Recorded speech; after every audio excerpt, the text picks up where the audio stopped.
নমস্কার বন্ধুরা, recruitment update YouTube চ্যানেলে সকলকে স্বাগত জানিয়ে আজকে 7/5/2025 পশ্চিমবঙ্গের সরকারি কর্মচারীদের যে বকেয়া ডিএ নিয়ে মামলা চলছে সুপ্রিম কোর্টে, সেই সুপ্রিম কোর্টে মামলা শুনানি আজ হওয়ার কথা ছিল, কিন্তু আজকেও শুনানি হলো না। তো আবার কবে শুনানি রয়েছে, আসুন এই সংক্রান্ত আপডেট দেখে নিই বিস্তারিত কী রয়েছে। আজ একবার শুরুতেই রাজ্য সরকারের আইনজীবী ডিভিশন বেঞ্চকে বলেন যে ওনার একটি পার্ট হার্ড ম্যাটার রয়েছে, তাই একটি বেঞ্চে তাই ডিএ মামলা তিনি আজ সময় দিতে পারবেন না এবং তাই ডেট পেছনের আবেদন করেন। এবং এদিকে এই ইউনাইটেড ফোরামের আইনজীবী তিনি এই ম্যাটারটি ইতিপূর্বে 11বার শুনানির জন্য উঠলেও তা বিস্তারিত হয়নি সেটা উল্লেখ করেন এবং শীঘ্রই একটি শুনানির তারিখ ফিক্স করা হবে এটা আবেদন জানান।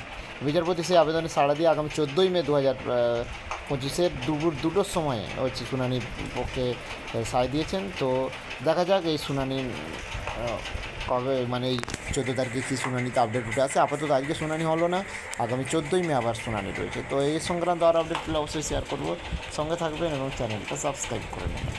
ধন্যবাদ।